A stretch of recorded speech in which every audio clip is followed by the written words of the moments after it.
Hi guys, நம்ம sale subscribers, family மக்கள் and friends எல்லாருக்கும் வணக்கம். ஸோ இன்னைக்கான வீடியோ யூடியூப்ல ஃபஸ்ட் டைம் பாருங்களா, மறக்காம சேனலுக்கு சப்ஸ்கிரைப் பண்ணிக்கோங்க, பெல் ஐக்கனை கிளிக் பண்ணுங்க. ஸோ பார்த்தீங்கன்னா IPL 2024 விறுவிறுன்னு போது. ஆல்மோஸ்ட் நம்ம 20 மேட்ச் வந்துட்டோம், ஏர்லி ஸ்டேஜஸ் முடிய போகுது. ஸோ இன்னைக்கான வீடியோவில் நம்ம எதை பற்றி பார்க்க போகிறோம் பார்த்தீங்கன்னா, மும்பை இந்தியன்ஸ் ராயல் சேலஞ்சர்ஸ் பெங்களூரோட மேட்ச் ப்ரிவியூ தான் பார்க்க போகிறோம். வான்கடே ஸ்டேடியத்தில் 2 பிக் கேம்ஸ் ஆட போகிறாங்க. 2 டீமே ஒரு வின்ல தான் இருக்காங்க. ஸோ யாருக்கு 2வது வெற்றி கிடைக்க போது, யாருக்கு அட்வான்டேஜில் தான் பார்க்க போகிறோம். ஸோ ஃபேக்ட் ஆஃப் த டேல இன்னைக்கு என்ன பார்க்க போகிறோம் பார்த்தீங்கன்னா, கடைசி மும்பை RCB ஆன மெஜாரிட்டி ஆஃப் த மேட்ச்சில் RCB தான் ஜெயிச்சிருக்காங்க. MI லாஸ்ட் இயர் மட்டும் தான் ஜெயிச்சாங்க. அதுக்கு முந்தின தடவை RCB ஜெயிச்சாங்க. 2022 RCB ஜெயிச்சாங்க. ஸோ RCBயோட கை ஓங்கி இருக்கு. பட் ஹெட் டு ஹெட்ல பார்த்தீங்கன்னா மும்பை வே ஹெட் அப்படியே மேலே இருக்காங்க. ஸோ அது ஒரு பெரிய இருக்காது. But fact of the day last fight head to ஹெட்ல RCB தான் லீடிங்ல இருக்காங்க. மேபி இது ஒரு அட்வான்டேஜாக வெயிட் பண்ணி பார்க்கணும். ஸோ நம்ம சேனலில் புதுசாக இனிமேல் வரப்போகிற ப்ரிவியூ வீடியோஸில் குவிஸ் ஆக்ஷன் ஆட் பண்ணியிருக்கோம். கரெக்டாக ஆன்சர் பண்ணுறவங்க நேம்ஸை நான் நெக்ஸ்ட் வீடியோவில் சொல்வேன். ஸோ இன்னைக்கான குவிஸ் கொஸ்டின் என்னவா இருக்க போகுதுன்னு பார்த்தீங்கன்னா, name 5 players who represented both Mumbai Indians and Royal Challengers Bangalore தான் கொஸ்டின். தமிழில் சொல்லணும்னா, மும்பை இந்தியன்ஸ்க்கும் ஆடி இருக்கணும், RCBக்கும் ஆடி இருக்கணும். 2 டீமுக்கு ரெப்ரசென்ட் பண்ண ஏதாவது 5 பேர் நேம் மட்டும் காமெண்ட் செக்ஷனில் சொல்லுங்கள். இந்தியன் ஃபேன் எப்படி வேணா இருக்கலாம். கரெக்டாக ஆன்சர் பண்ணவங்களோட நேமை நம்ம யூடியூப் சேனலில் அந்த வீடியோவில் மென்ஷன் பண்ணுவோம், கமெண்ட் செக்ஷனில் பின் பண்ணுவோம். ஸோ ஹோப் எல்லாரும் அட்டன் பண்ணுங்கள், ஆன்சர் பண்ணுங்கள் மக்களே. ஸோ நம்ம வீடியோ பக்கம் வருவோம். ஸோ எங்கே நடக்க போகுதுன்னு பார்த்தீங்கன்னா, வான்கடே ஸ்டேடியம். வான்கடே ஸ்டேடியம் டெஃபினட்டாக ஒரு பேட்டிங் பேரடைஸ். அதில் கன்ஃபார்ம் நீங்கள் 200 அடிச்சாலுமே சேஃப் கிடையாது. Last year average first inning score பார்த்தீங்கன்னா 188 இருந்தது. ஆவரேஜ் செகண்ட் இன்னிங் ஸ்கோர் பார்த்தீங்கன்னா 175. ஸோ அந்த அளவுக்கு பெரிய டிஃபரன்ஸ் இல்லை. லாஸ்ட் இயர் பார்த்தீங்கன்னா ஆன 6 மேட்ச் செகண்ட் பேட்டிங் டீம் தான் ஜெயிச்சது. ஒரே ஒரு தடவை தான் ஃபர்ஸ்ட் பேட்டிங் டீம் ஜெயிச்சது. ஸோ பார்த்தீங்கன்னா கிளியர் அட்வான்டேஜ். டாஸ் வந்து சேசிங் தான் பண்ணோம். பட் போன மும்பை டெல்லி மேட்ச் இப்போ பார்த்தீங்களா, அது 235 அடிச்சதால யாராலும் சேஸ் பண்ண முடியாது, ரொம்ப கஷ்டப்பட்டிருப்பாங்க. பட் அந்த மாதிரி ஸ்கோர் எல்லாம் ஈஸியாக சேசிங் டீம். ஸோ நாளைக்கு டாஸ் ஜெயிக்கிற டீம் கன்ஃபார்ம் பேட்டிங் எடுக்கணும். டியூ வேறு வரும்னு கேள்விப்படுறேன். ஸோ ஃபஸ்ட்டு மும்பை இந்தியன்ஸ் கிட்ட இருந்து போவோமே. ஹோம் டீம் அவங்களுக்கு தான் அட்வான்டேஜ். அவங்க தான் ஃபார்மில் வராங்க. ஃபஸ்ட்டு வெற்றியை டெல்லிக்கு அகேன்ஸ்டாக டேஸ்ட் பண்ணியிருக்காங்க 3 தோல்விக்கு அப்புறம். ஸோ மும்பை இந்தியன்ஸ்க்கு இதுக்கப்புறம் ஹோம் ஸ்டேடியத்தில் வர மேட்ச் எல்லாமே அட்வான்டேஜ், ஜெயிச்சே ஆகணும். ஸோ அவங்க என்னென்ன பண்ணலாம், அதே பிளேயிங்களோட போகிறாங்களா, RCB மொக்க டீமாக இருந்தாலும் அவங்க கூட என்னென்ன ஸ்ட்ராட்டஜி யூஸ் பண்ணலாம், வாங்க பேசுவோம்.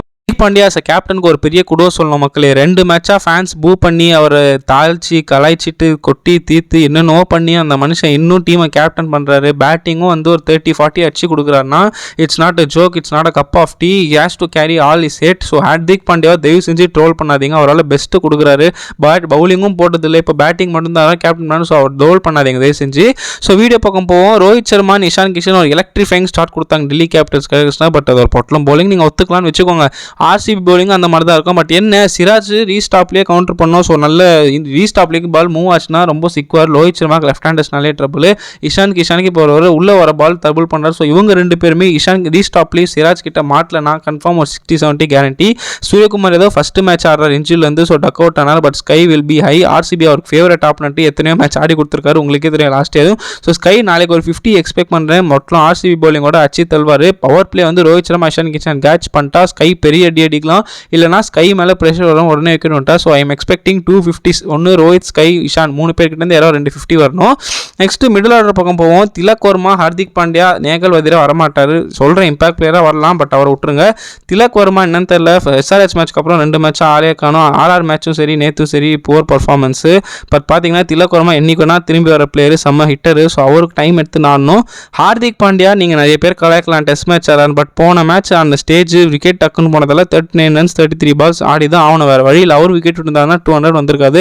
ஸோ ஹார்திக் பாண்டியா என்ன ஆடுறாரோ இல்லையோ, டீமுக்கு கான்ட்ரிபியூட் பண்ணாரா அதை பாருங்கள் தயவு செஞ்சு. அவர் பவுலிங்கும் போட்டதில்லை, பியூர் பேட்ஸ்மேன் ஆடுறாரு. ஸோ திலக் வர்மாக்கு இருந்து ஒரு 30-40 எக்ஸ்பெக்ட் பண்ணுறேன் RCB மொக்க பவுலிங்னால. இந்த 2 பேர் ஐயோ ஆடினாங்க பாருங்க ஆட்டம், தெரிச்சிட்டா. அதுவும் ரொமேஷப்படு மினி பொல்லாடு மாதிரி சொருகிட்டாருங்க எல்லா பாலும். நார்க்கியாலாம் நீ எல்லாம் ஒரு பவுலரா போடாடே அப்படின்ற மாதிரி அச்சு சாத்திட்டாரு. எத்தனை 6ங்க, 4 6 2 4 திரிக்க விட்டார் நோர்க்கியாவை. டீம் டேவிடும் ஒரு 10-15 பால் செட்டில் ஆகிட்டார். அவரும் டமால் டூமில் அடிப்பார். இந்த 2 பார்ட்னர்ஷிப் மட்டும் இவங்க கிட்ட மட்டும் RCB பவுலர் சிக்குனாங்க கன்ஃபார்ம் 250 ஃபர்ஸ்ட் பேட்டிங்கில். சேசிங்னா இவங்க வருவாங்களானே தெரியாது.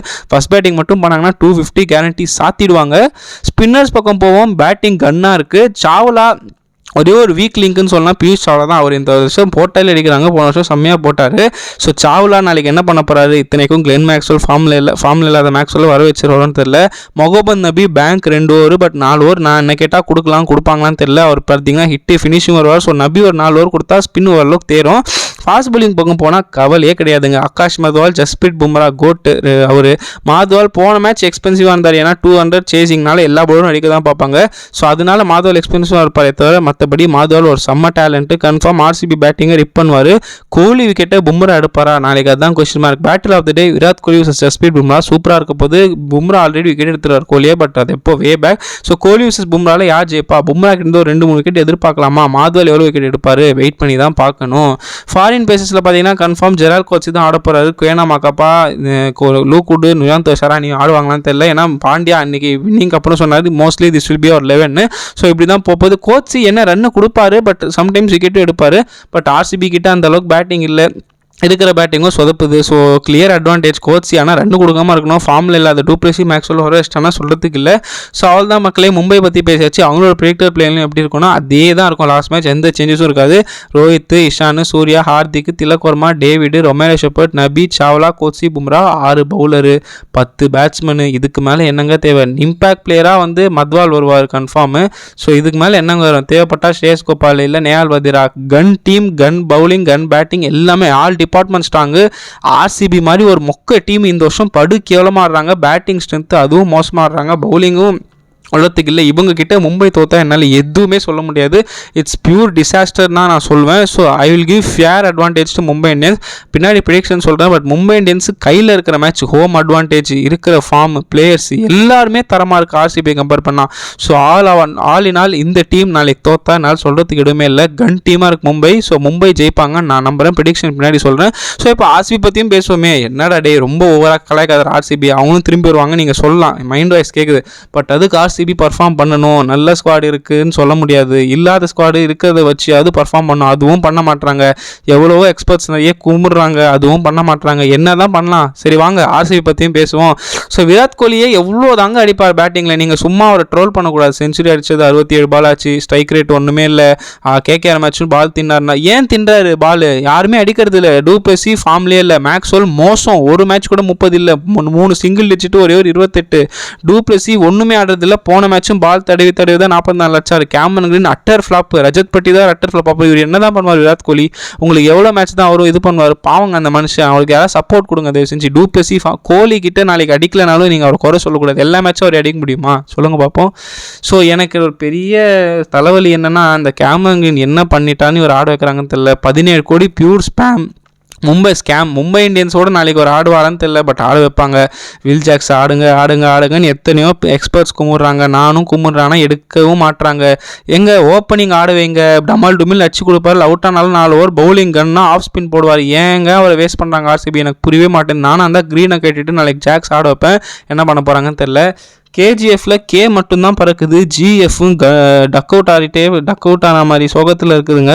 சொல்லியே அவனை கிளென் மேக்ஸ்வெல் ரொம்ப மோசமான ஃபார்மில் இருக்கார். என்ன ஆச்சுன்னே தெரில. சுத்தமாக பேட்டில் பட மாட்டேங்குது. கேகேஆர் மேட்சுமே 3 கேட்ச் விட்டு 28, அதெல்லாம் கணக்கிலே எடுத்துக்காதீங்க. அப்படி பார்த்தா ஒன்றுமே இல்லை, 0 கான்ட்ரிபியூஷன் பேட்டிங்கில். ஃபேஃப் டூப்ளசி போன மேட்ச் தான் ஏதோ ஃபார்முக்கு வந்தார், பட் அப்போனா கூட 35 பால் எடுத்து ஆடுற டூப்ளசி கிடையாது. ஸோ 2 பேருக்குமே என்னவோ ஆச்சு, ஃபார்முக்கு வந்தே ஆகணும்.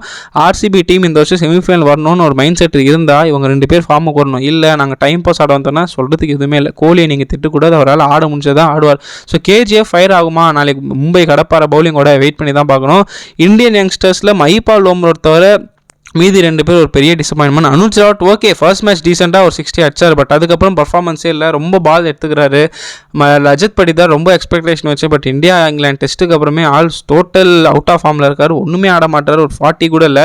மஹிபால் லோம்ரோர் சூப்பராக இம்பாக்ட் பிளேயர் 20-30 அடிக்கிறார். அவரில் 11 ஆட வைக்க மாட்டீங்க, மேலே அனுப்ப மாட்டீங்க. ரொம்ப கேவலமான இதுன்னே சொல்லலாம். தினேஷ் கார்த்திக்கு பேங்க்குங்க ஒரு 20-30. அவர் இந்த வேர்ல்டு கப் இயர் வந்தாலே சரியில்ல, என்னவோ மனுஷன் ஆடி கொடுத்துட்றாங்க. ஒரு 20-30 டெஃபினட்டாக, அதுவும் நம்பர் 7 வரார், 6-5 வரல. So Dinesh Karthik bank 20-30. நாளைக்கு பிச்சு வேறு அவருக்கு பிடிச்ச பிச்சு. மும்பையில் நிறைய ஆடி இருக்காரு. ஸோ தினேஷ் கார்த்திக் நாளைக்கு பெரிய எக்ஸ்பெக்டேஷன். ஃபஸ்ட் பேட்டிங்கோ சேசிங்கோ ஃபினிஷிங்கில் அவர் நம்பி தான் டீம் இருக்குது. கோலி டிகே தான். ஸோ பவுலிங் பக்கம் போனீங்கன்னா யாஷ் தயால் செம்மையானு சொல்லணும். அன்சங் ஹீரோ ஃபார் ஆர்சிபின்னு சொல்லலாம். இவர் ஒருத்தர் மட்டும்தான் எனக்கு தெரிஞ்சிருந்துடும். 40 ரன்னுக்கு மேலே எந்த மேட்சும் கொடுக்கல. சூப்பராக ஆஃப் கட்டர் போகிறார், ஸ்லோயர் பன் போகிறார், தேவைப்பட்டா இன்ஸ்விங் அவுட் ஸ்விங் போகிறார். So Yash Dayal perfect fine. Vizag Vijayakumar நாளைக்கு ஆட வைப்பாங்கன்னு தெரியல. மும்பை பட்டா பேட்டிங் பிச்சு. ஸோ அவர் போட்டாலே அடிப்பாங்களான்னு தெரியல. ஆகாஷ் தீப் நானாக இருந்தால் ஆட வைப்பேன் சிராஜுக்கு பதிலாக, ஒன்றுமே பண்ணுறதில்ல. பட் சிராஜும் ஆட வைக்க மாட்டாங்க, தீப்பையும் ஆட வைக்க மாட்டாங்க. சரி, ஆகாஷ் தீப்பு விஷாக்கில் யாராவது ஒருத்தர் ஆடுறாங்களான்னு பார்ப்போம். ரீஸ்டாப்லி முகமது சிராஜ் நாளைக்கு என்ன போகிறாங்கன்னு நான் ரொம்ப இன்ட்ரெஸ்டிங்காக இருக்கும். ஏன்னா இதே பிச்சு கொடுத்தாங்கன்னா டமால் டுமில் நடிப்புற டீம் மும்பை இவங்க கிட்ட வசமாக சிக்கிட்டாங்க ரீஸ்டாப்லி முகமது சிராஜ். ஸோ என்ன பண்ண போகிறாங்க, பவர் பிளேயில் ரீஸ்டாப்லிக்கு ஒரு விக்கெட்டாவது விழலைன்னா மும்பை பேங்க் 250 200 230 அடிச்சிருவாங்க. 250 வரலாம் இருக்கும் பவுலிங்க்கு. சிராஜ் ஒன்றுமே போட மாட்டார், ரன்னு மானவாரியாக தேங்காய் உடைக்கிறார். ஸோ சிராஜ் டாப்லேயும் நாளைக்கு ஒரு 2 விக்கெட் எடுத்தால் மட்டுமே தான் கண்ட்ரோல் பண்ண மும்பையை. ஸ்பின்னு நான் சொல்கிறதுக்கு எதுவுமே இல்லை. மயாங்க் டாகர் அவ்வளோ ட்ரேட் பண்ணி எஸ்ஆர்ஹெச் கிட்டேருந்து வாங்கினாங்க, ஒரு பர்ஃபார்மன்ஸும் இல்லை. ஒரு 2 விக்கெட் எடுத்திருக்காரு இத்தனை மேட்ச்சில். பேட்டிங்கும் ஒன்றும் இல்லை. அதுக்கு நான் கரண் சர்மாவே ஆட்டு போவேன். லெஃப்ட் ஹேண்டரு நல்லா ஆடுவார், பால் தூக்கி போடுவார், ஃப்ளிப்பரும் போடுவார். ஸோ நிறைய வெரைட்டி இருக்குது. ஸோ கரண் சர்மா நாளைக்கு அண்ணா எஃபெக்டிவாக இருக்கும். எனக்கு இதுக்கு மேலே ஆர்சிபி கிட்ட பேசுறதுக்கு ஒன்றுமே இல்லை மக்களே. ஸோ அவங்களோட போயிட்டு இருப்பீங்களான்னு பார்ப்போம். நானாக இருந்தால் Virat Kohli opening, will Jacks R கேமரான் கிரீனில் நானாக இருந்தால் ஜாக்ஸ் தான் ஆட வைப்பேன், இவங்க கிரீன் தான் ஆட வைப்பாங்க. சொல்லணுமா, ஃபேஃபை நான் 1 டவுன் இருக்குவேன், ஆனால் இவங்க அதையும் பண்ண மாட்டாங்க. ரச்சித் பட்டிதார் இல்லை சுயாஷ் பிரபுதேசாவுக்காவது சான்ஸ் தர மாட்டாங்க. மேக்ஸ்வால் ஆடியே ஆகணும். மைபால் ஓமர் தயவு செஞ்சு மேலே அனுப்பணும். அனுஜ் ராவுக்கு பல்லா. Dinesh Karthik as usual number 7. 8ல் டாகர், கரண் சர்மா, அது ஏதாவது ஒன்று பண்ணிக்கலாம். முகமது சிராஜ் டாப்லி ஆடியே ஆகணும். லாக்கி ஃபெர்குசன் ஆட வைப்பாங்களா தெரில. யாஷ் தயால். ஸோ இம்பாக்ட் பிளேயராக பார்த்தீங்கன்னா அனுஜ் ராவத், வைஷாக்கு, தீப்ல யாராவது தருவாங்க. இந்த பிளேயிங்கில் ஒன்று நீங்கள் என்ன தான் பட்டி டிங்கரிங் பண்ணாலும் இவ்வளோ தான் இருக்கும். இவங்களால ஜெயிக்க முடியுமான்னு கேட்டால் சுத்தமாக முடியாதுன்னு தான் சொல்லுவேன். ஃபர்ஸ்ட் பேட்டிங் பண்ணாலும் சரி, சேசிங் பண்ணாலும் சரி, நாளைக்கு ஆர்சிபி ஜெயிக்கிறதுக்கு எங்கேயுமே நான் சான்ஸே பார்க்கல. அந்த அளவுக்கு ஸ்ட்ராங்காக இருக்க மும்பை. ஹோம் அட்வான்டேஜ், டீமே கன்னு. இவங்களுக்கு அகேன்ஸ்டாக ஆர்சிபி தோக்கடிச்சு ஒரு அப்செட் கொடுப்பாங்களா, வெயிட் பண்ணி தான் பார்க்கணும். கொடுக்குற டீம் தான், பட் கொடுப்பாங்களான்னு தெரியும். இன்னொரு prediction MI 80 RCB 20. So Mumbai Indian sure shot வின்னு நான் ப்ரெடிக்ட் பண்ணுறேன். உங்களோட தாராளமாக கமெண்ட் செக்ஷனில் சொல்லுங்கள். குவிஸோட ஆன்சரும் கமெண்ட் செக்ஷனில் சொல்லுங்கள். ஸோ அடுத்து MI CSK ப்ரிவியூ வீடியோ பார்ப்போம். ரொம்ப நன்றி மக்கள்.